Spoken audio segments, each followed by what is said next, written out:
seguimos creyendo de que hay mucho por contar de lo que se está haciendo en LATAM a nivel de producto. Y luego de 2 temporadas conversando con talentos de LATAM, seguimos convencidos de que no toda la magia sucede en Silicon Valley. Por eso les traemos Hackeando Productos, tercera temporada. Nuevos invitados, más temas de producto, UX y Growth, 100% en español. Nosotros somos Crisda Y Lucas, y esto es Hackeando Productos.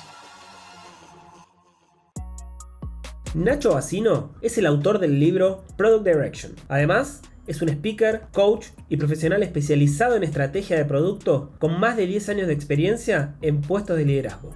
Nacho también entrevista a grandes del mundo del producto en su podcast 100 Product Strategies y asesora a distintas empresas a establecer una estrategia sólida para minimizar los cambios de dirección. Si quieres aprender a cómo construir estrategia de producto y cómo trazarte objetivos que luego puedas medir sus resultados, este episodio es para ti. Esta temporada es auspiciada por Buildum Data, tu consultora de growth, marketing y producto. Buildum es partner estratégico de Mixpanel, la plataforma número 1 de Product Analytics en el mercado. Agéndales una consulta gratuita en buildumdata.com.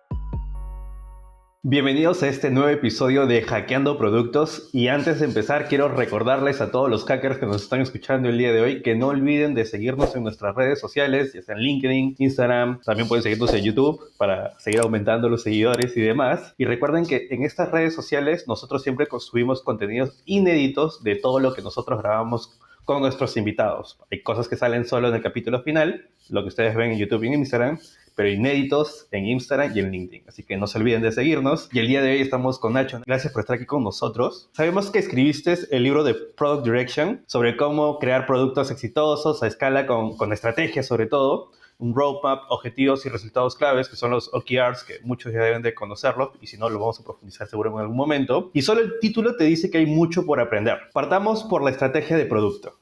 ¿Qué es? La verdad que hay cientos de definiciones de estrategia, así que en vez de dar otro pitch más, a mí me gusta definir estrategia como 3 grandes bloques o 3 grandes actividades que tienes que asegurar que haces para tener una estrategia de producto. La primera es hacer un diagnóstico, es saber dónde estás respecto a dónde está hoy tu producto o tu intención de producto, dónde está el mercado, como esas bases de entender dónde estoy parado, porque si quieres ir a algún lugar, si no sabes dónde estás parando, de dónde estás empezando, es imposible que llegues. El segundo pilar es elegir qué oportunidades o qué problemas vas a resolver para conseguir un lugar diferencial, es decir, eso que te va a hacer ganar en el mercado, eso va a hacer que por qué tu producto va a ser mejor que otros y cómo vas a resolver una necesidad del usuario mejor que como lo hacen otros para realmente tener un edge de victoria, una oportunidad de victoria. Y el tercero es lo que podríamos decir, resumir como tu apuesta de cómo pensás que podés llegar ahí. Entonces ahí eso tiene distintos nombres, puede ser, qué oportunidades vas a resolver, puede ser apuestas como decía recién, o puede ser como lo llama, por ejemplo, Richard Rummel lo llama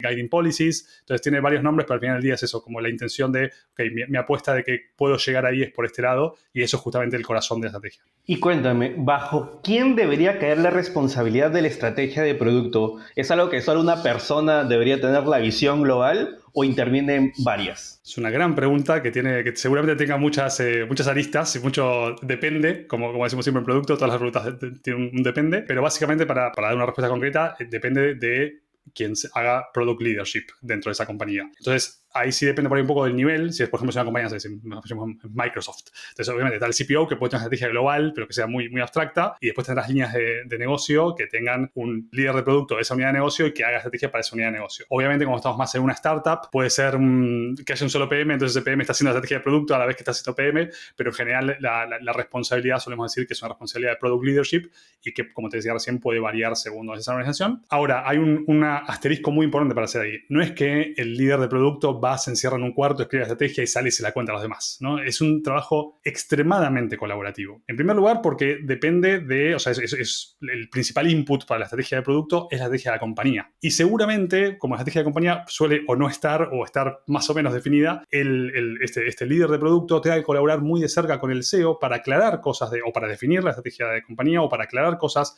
que no estén muy claras de la estrategia de compañía, para ver si esa estrategia de producto que se está craneando va en dirección de lo que la compañía quiere realmente alcanzar. Y en segundo lugar, porque obviamente la estrategia de producto es una estrategia, como decía antes en la definición, estamos imaginándonos posicionarnos de alguna manera en el futuro, es así vamos a ganar el mercado. Y para eso seguramente requieras que operaciones quiera operar el producto así, que marketing quiera marketear el producto así, que tecnología pueda construir ese producto. Entonces, en primer lugar, este famoso trío que se habla siempre del producto, con UX, Product Management y tecnología, lo mismo en la estrategia de producto lo hace el líder de producto con el líder de tecnología y el líder de UX, y tienen que colaborar con el resto del leadership de distintos departamentos para asegurar que lo que están construyendo, de lo que están pensando, tenga el input de todos, tenga el buy-in de todos y apunten todos a la misma dirección de todos los departamentos. Yo estoy sumamente emocionado por este episodio. Con Nacho ya hemos hablado un par de veces, pero a mí me emociona muchísimo. Me encanta hablar de producto y más con personas que tienen contacto con muchos mega cracks que muchos escuchamos. Pero justo ahí en tu comentario me abriste una puerta a la próxima pregunta que se viene,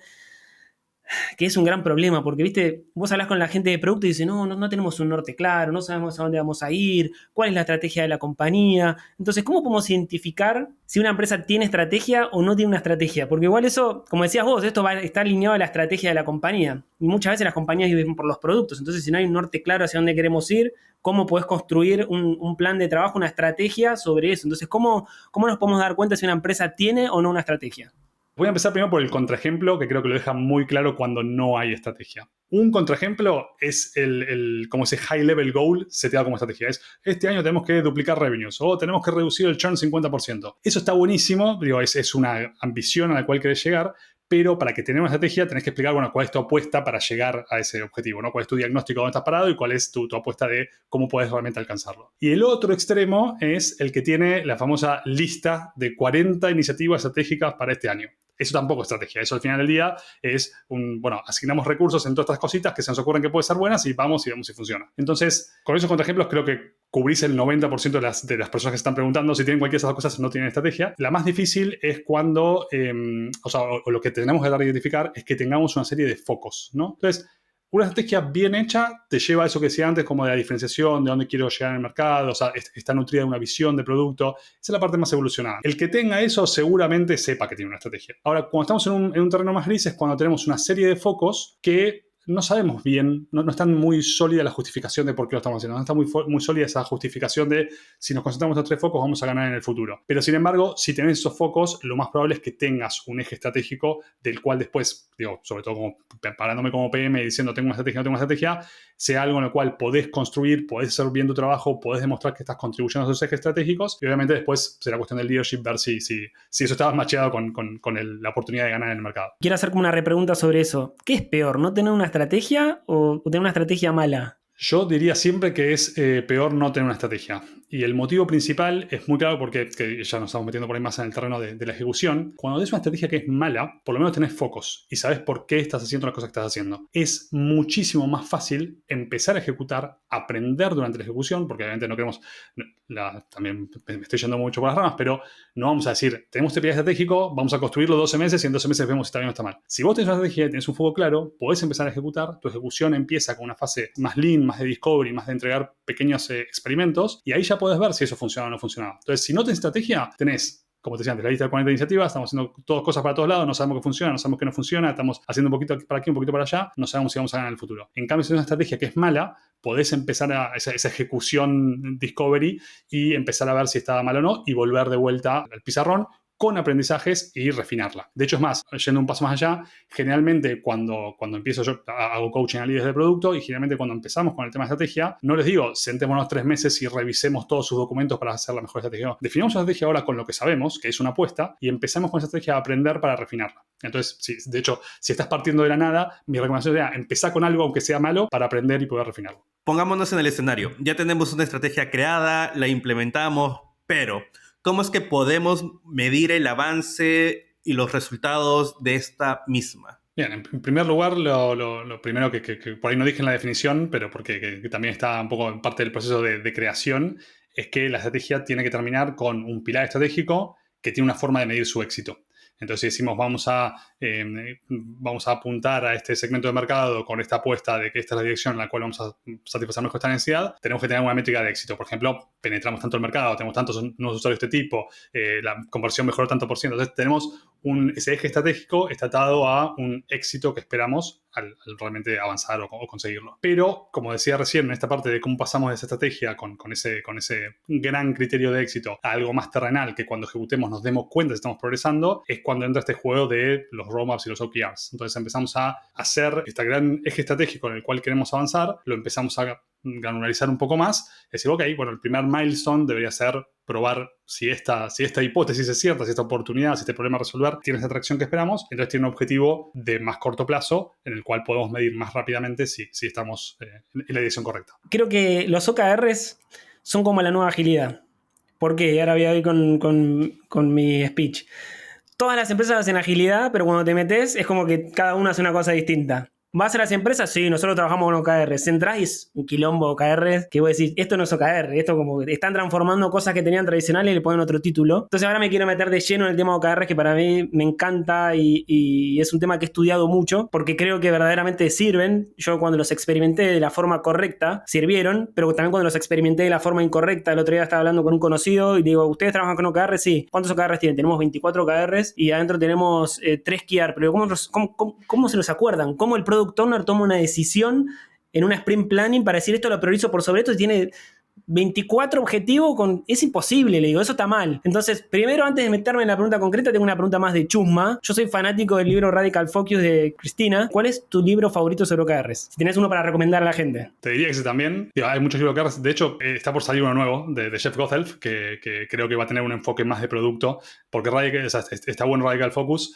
pero bien, no quiero decir genérico, pero aplica para cualquier cosa. En cambio, el de Jeff Gothelf creo que va a ser un poco más orientado a producto, así que creo que bueno, lo tengo ahí en radar para ver si va a ser el próximo a recomendar. Siguiendo lo que vos decías, primero, hay muchas formas de implementar mal OKRs. Yo creo que la otra que veo muy seguido, que es realmente muy contraproducente para una metodología de producto, es cuando el key result es un output, es algo a entregar, es un cumpliste esto, no lo cumpliste. Y también lo otro que veo constantemente, que es un signo completo de falta de estrategia, es cuando el proceso de OKRs todos se ponen locos. Es como un mes antes del día de que tienes que lanzar los OKRs, todo el mundo se vuelve loco, todos empiezan a discutir con los OKRs, todos empiezan a ver dependencias y qué vamos a hacer y demás. Y al final del día, si vos tenés una estrategia sólida y estás construyendo en pos de unos pilares estratégicos que estás buscando, el ejercicio de OKRs debería ser muy sencillo. Es, bueno, cumplimos esto, no lo cumplimos, y estamos en la dirección estratégica que escribamos, entonces lo siguiente es esto, y debería durar 2 minutos esa conversación.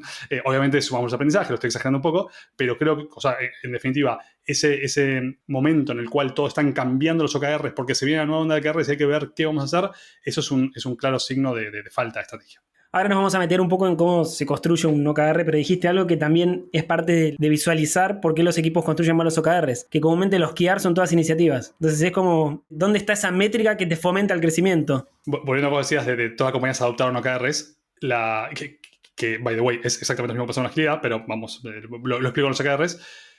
Lo que hicieron fue agarrar lo que tenían y le metieron, ok, ahora hay que hacer OKRs, entonces lo metemos, lo que ya tenemos en OKRs. Entonces lo que tenían antes era planning de iniciativas, metieron el planning de iniciativas de los OKRs, ok, este trimestre vamos a esta iniciativa, lo ponemos con un close y listo. Y el gran mayoría de las implementaciones termina así. Antes de meternos Nacho, en cómo construir un OKR, y si querés darnos algún ejemplo va a estar buenísimo. La pregunta que es un poco anterior es ¿cómo escogemos esos problemas o objetivos concretos? Vos estuviste hablando de la estrategia, entender esos problemas concretos. ¿Cómo trabajamos en eso? El punto que yo uso ahí, la terminología que uso es el refinamiento estratégico, que básicamente es la estrategia suele ser un gran bloque de cosas ahí. Y ya me puedo meter con un ejemplo para empezar a hacerlo un poco más tangible, ¿no? Entonces, por ejemplo, en Xing, Xing es una empresa alemana, que es básicamente un LinkedIn en Alemania, para hacerlo bien simple la descripción, no es eso, pero para simplificarlo. Y yo trabajaba en la parte de Jobs, o sea, imagínense el portal de Jobs de LinkedIn, donde buscas empleos y aplicas. Y nuestro principal bloque era, bueno, que como no son metric, era queremos más aplicantes aplicando a los anuncios de trabajo que tenemos. Muy, muy sencillo. Ahora, nuestra estrategia estaba alrededor de simplificar ese proceso de aplicación. Entonces, queríamos que más gente aplique mediante la simplificación de ese proceso. Entonces, ese bloque estratégico, ¿por qué estaba fundamentado el bloque estratégico? Porque teníamos un montón de gente que estaba cliqueando y no terminaba su proceso de aplicación, o sea, había un montón de diagnóstico, como decía antes, de que ese era el problema más importante a resolver.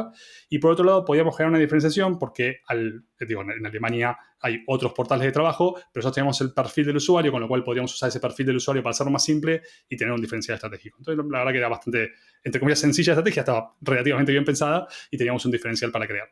Pero eso obviamente lo podemos hacer de 100 formas distintas. Entonces recién decía, por ejemplo, tenemos el perfil del usuario. ¿Cómo usamos el perfil del usuario para aplicar? Tiene un montón de aristas que podríamos perseguir. Entonces ahí es donde viene el refinamiento estratégico, que por ahí, respondiendo más concretamente a tu pregunta, porque esto se puede hacer de muchas maneras, cuento una y la que usamos en ese ejemplo, fue hacer un Opportunity Solution Tree. Entonces, ¿cómo lo hicimos? Básicamente es, y al final del día también lo digo esto, es cualquier herramienta para mapear el espacio de oportunidades, por eso digo Opportunity Solution Tree, que si no lo conocen, es una herramienta muy popular que popularizó Teresa Torres, la Discovery Coach. Pero en definitiva lo que hacemos ahí es partir esa gran oportunidad que tenemos en oportunidades más pequeñas, entendiendo las necesidades del usuario y poniéndolas en bloques de qué oportunidades podríamos perseguir, qué problemas podríamos resolver.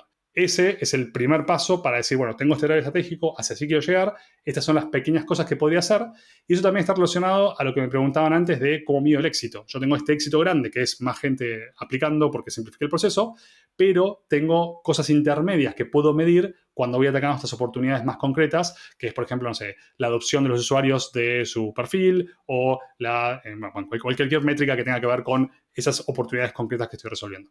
Desde tu rol, ¿cómo recomendás a estos equipos que están transformando sus objetivos tradicionales a OKRs? ¿Cómo se construye un buen OKR? Danos algún ejemplo, si querés, o tips para que los que estén escuchando se den vuelta y le digan a su jefe, pará, estamos haciendo cualquier cosa en OKRs, esto no nos está ayudando. En el libro tengo un diagnóstico que uso 7 criterios como para evaluar los OKRs y para que tengan, así que en definitiva, de hecho, es más, tengo un artículo publicado con eso, así que después si quieren podemos compartir el link para que tengan esos 7 criterios a la mano, pero en definitiva, lo que suele pasar es lo que decíamos antes, ¿no? Que decimos, partimos de nuestro proceso tradicional, que es, tenemos una serie de cosas planeadas para hacer, vamos a poner peor de los casos, ponemos eso como el key result, mejor de los casos, le ponemos un numerito a eso y entonces decimos que tenemos OKRs porque justificamos nuestras iniciativas con el key result que le inventamos a esa iniciativa que queríamos hacer. Eso es lo que hay que romper. Y el romperlo es un proceso durísimo porque el principal principio de buen product management es que los equipos sean outcome oriented. Es decir, que su fin no sea construir, su fin sea impactar métricas. Entonces el proceso es completamente inverso. Es qué métrica queremos impactar, que esa métrica nace del problema del usuario que queremos resolver y después no sabemos cómo lo vamos a hacer. Vamos a experimentar con N alternativas para ver cómo llegamos ahí. Entonces, en general, respondiendo más concretamente a tu pregunta, siempre que empezamos de las iniciativas hacia el key result, lo estamos haciendo mal. Lo interesante es partir de qué problemas vamos a resolver, cómo medimos ese problema que estamos alcanzando y recién ahí, o sea, con eso ponerlo como key result y a partir de ahí empezar a pensar iniciativas o más concretamente experimentos de discovery que nos ayuden a encontrar qué es lo que realmente va a mover esa aguja. Estamos dejando de lado algo que también es bastante importante y son los roadmaps dentro del producto, ¿no? Dentro de tu experiencia, ¿cómo es construir o cómo se debe construir un buen roadmap y qué cosas sí o sí debe de considerarse al momento de crearlo? Voy a empezar de vuelta con el contraejemplo porque es muy fácil identificar cuando los roadmaps no son roadmaps y es cuando son un release plan, ¿no? Entonces tenemos dos artefactos distintos que se ven exactamente igual, entonces se confunden absolutamente todo el tiempo y muchas veces llamamos roadmap a un conjunto de features descritos en un timeline.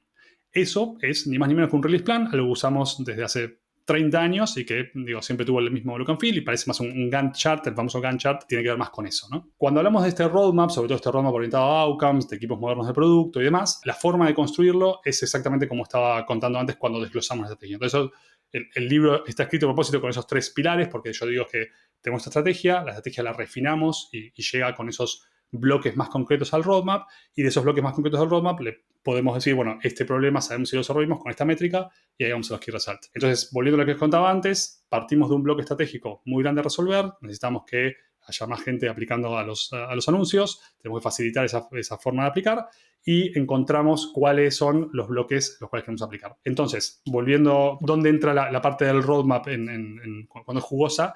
Es porque secuencia esos problemas, ¿no? Y asigna un poco qué cantidad de inversión vamos a hacer en cada problema que estamos tratando de resolver. Un ejemplo, volviendo a lo que les contaba de Xing, nosotros necesitábamos poder capturar de las compañías qué campos necesitaban del usuario para poder aplicar. Entonces, ese era el paso, como el primer problema que teníamos que resolver para poder pasar al segundo paso, que era, ok, con el perfil del usuario podemos llenar o no podemos llenar eso y qué le tenemos que preguntar al usuario para poder mandar esa aplicación. Al final del día tenemos un problema muy grande, lo partimos en problemas más pequeños y el roadmap se nutre todavía de esos problemas, esa orientación a outcomes que estaba diciendo antes, y eso es lo que vamos insertando en los bloques del roadmap para poder decir si estamos haciendo progreso resolviendo los problemas que nos acercan a esa estrategia o ese problema más grande que estamos tratando de resolver o de obtener. ¿Y hay un ideal o consideras que hay un plazo específico en el cual se deberían de armar estos roadmaps? La primera parte de la respuesta es, el roadmap es una herramienta de comunicación. Entonces no importa tanto el roadmap y cómo se ve el roadmap, sino qué conversaciones habilita y permite resolver. Lo que suelo decir es que tienes que tener una única fuente de la verdad, ¿no? Entonces para esto sirven mucho las herramientas de roadmapping que ahora son muy populares.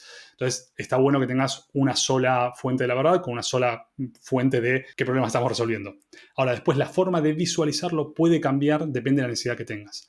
Es distinto si estás hablando con el C-Level para ver la inversión que van a hacer en tu departamento en los próximos 2 años, que si estás hablando con el equipo de marketing de cómo vamos a posicionar y hablar del producto en los próximos 6 meses. Eso puede tener distintos niveles, tanto de timeline, que creo que era un poco la pregunta que me decías, como también de profundidad, ¿no? Cuanto más abstracto o cuanto más lejos en el tiempo quiero llegar, más abstracto lo que pongo en ese roadmap, lo que necesito informar en ese roadmap. Y la otra pregunta interesante de eso es, debería tener fechas el roadmap. Y ahí es donde se puso muy de moda el No Next Later, que básicamente habla de qué estoy haciendo ahora, cuando termine con esto, cuando resuelva este problema, qué problema resuelve a continuación y qué problema estoy postergando para el futuro. Ese framework es maravilloso, es buenísimo, resuelve uno de los problemas más grandes del roadmap, que es yo como estoy tratando de resolver un problema, estoy tratando de alcanzar un outcome, no tengo una seguridad de en cuánto tiempo lo voy a alcanzar, entonces es más una forma de visualizar priorización y no tanto comprometer unas fechas, que es un poco el riesgo que corren los equipos cuando construyen estos roadmaps, pero el paréntesis que voy a decir es que no hay que ser naif y pensar que eso puede usarse en todas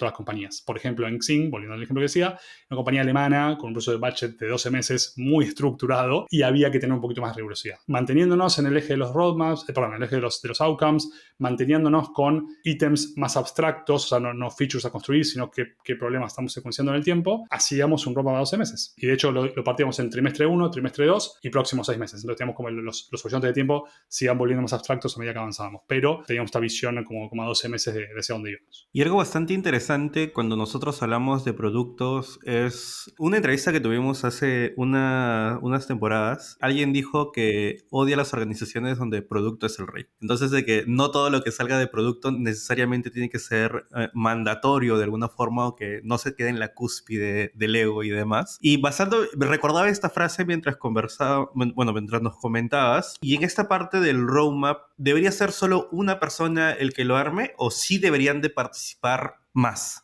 para nutrirlo de alguna manera? Sí, al final del día es la misma conversación que con la estrategia. No es que alguien va a escribirlo. En el roadmap, inclusive, es más importante todavía esa colaboración. O sea, no quiero minimizar la colaboración en la parte de estrategia, pero en el roadmap piensen que estamos llegando a una instancia más concreta de qué problemas creemos que son los importantes para resolver. Entonces, ahí cuando se vuelve más concreto, primero, hay más gente que tiene input para darnos. Por ejemplo, como decía antes, el caso de operaciones. ¿Operaciones va a poder operar este producto o no? Entonces, si yo pongo, porque a mí se me ocurrió algo en el roadmap, como decías, que el producto es el rey. Entonces, yo, producto soy el rey, voy a imponerle operaciones, lo que voy a hacer. Después, si operaciones no lo puedo operar, vas a tener un fracaso, estrafalario en tu mesa que no querés tener. Esa colaboración tiene esos dos efectos. Uno es el buy-in, es decir, asegurar que las personas están comprometidas con esa dirección que están tratando de crear. Y por otro lado, que no tengas ningún blind spot, ¿no? Que al final del día vas a necesitar esa mirada externa. Y ni hablar por descontado, como decía antes, con el trío, ¿no? Entonces yo como product leader estoy trabajando con el líder de UX, estoy trabajando con el líder de tecnología, porque hay mucho input para ver ahí, ¿no? Al final del día es, por ejemplo, del lado de ingeniería, que sea posible resolver Obviamente, cuando hablamos de resolver problemas no tenemos una solución concreta a la cabeza, con lo cual no es que estamos pidiendo una estimación de tiempo, pero que veamos lógico y posible resolver este problema en X horizonte de tiempo, es algo que tecnología va a tener mucho que decir al respecto, digamos. Vamos a salir un poco de estrategia. Vamos a salir un poco ya de la estrategia, porque venimos hablando hace rato, y creo que todos los que están escuchando están con un cuadernito anotando lo que fue diciendo Nacho.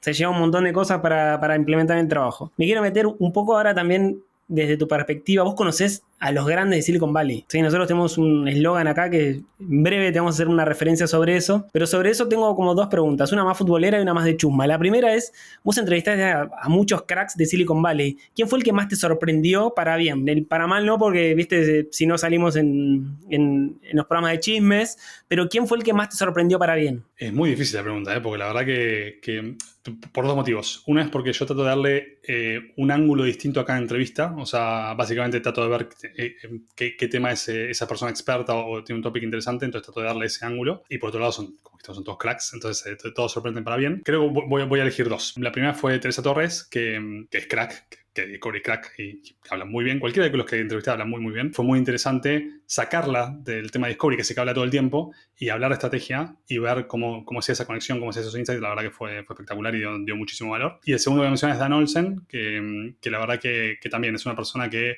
tiene una estructura, que es autor del libro Lean Product Playbook, que es un libro hermoso para, sobre todo, como para estructurar tu modelo mental de cómo hacer producto. Y lo mismo, él hicimos la conexión, o sea, y cómo hizo referencia a todo el framework que él utiliza con las preguntas que yo iba haciendo, fue maravilloso y como que tiene esa forma de responder cualquier cosa que le hagas desde un punto de vista muy, muy estructurado y muy fácil de resolver. Entonces esa claridad mental a mí siempre me encanta. Obviamente, no es para desmerecer ninguno de los otros que tuve, pues, no sé, la Marty Kahn fue espectacular también. Me quedo con esos dos. Me abrís la puerta para la próxima. Yo soy muy futbolero, me gusta el fútbol y siempre está la típica frase, Messi juega en el Barcelona, pero traigan a Messi a jugar, yo soy hincha de Lanús, pónganle la remera de Lanús y que juegue un torneo argentino. Lo van a matar a patada, no va a poder jugar, ya los referís son más buenos, lo cuidan mucho más. ¿Cómo te imaginás que podría ser un Marty Cagan, Teresa Torres, Dan Olsen dirigiendo un equipo de producto en la TAM?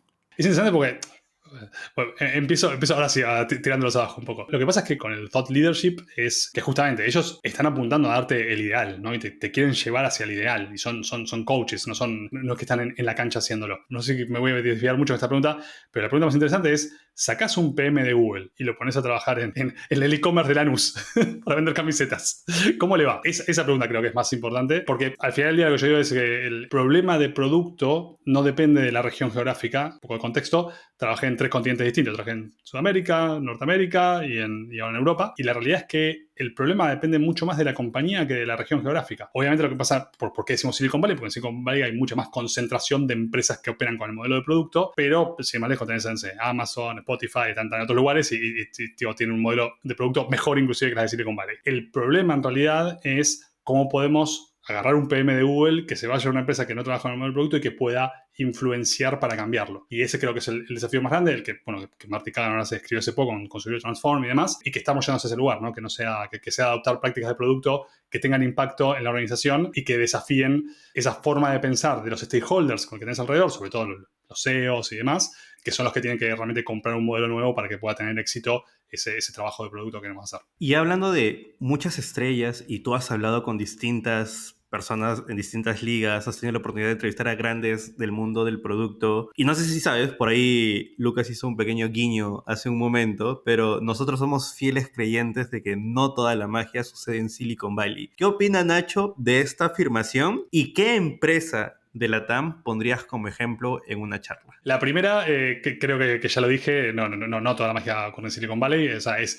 más fácil referenciarlo porque hay más concentración de si se quiere, innovación, pero también porque el sustento económico de Silicon Valley se armó alrededor de eso. Si salís de las 3, 4 que se mencionan siempre, te vas a encontrar que hay magia en empresas de todo el mundo. Entonces eso sí creo que es bastante remarcable. Lo malo es que el 95% de las compañías no tienen magia. Entonces, cuando decimos toda la magia ocurre en Silicon Valley, si tengo tan poquita magia y encima hay un poquito concentrado en Silicon Valley, es muy fácil que el bias surja naturalmente. Entonces, hay muy poquita magia en el mundo. Esa sería la forma de refutar el eslogan. Y respecto a qué compañía de la TAM pondría, me voy a ir con una que no conozco muy bien cómo trabaja, pero conozco muy bien a gente que trabaja ahí, que es PedidosYa, que la verdad que es súper destacable y creo que nada, bueno, Lea Malandrini fue mi mentor en Despegar durante muchos años, así que la verdad que creo que es un equipo muy bueno. Y bueno, vuelve a eso, ¿no? Ahí había un founder que creía en el equipo, que creía en un modelo de producto, que se encargó de conseguir gente buena de producto y armaron algo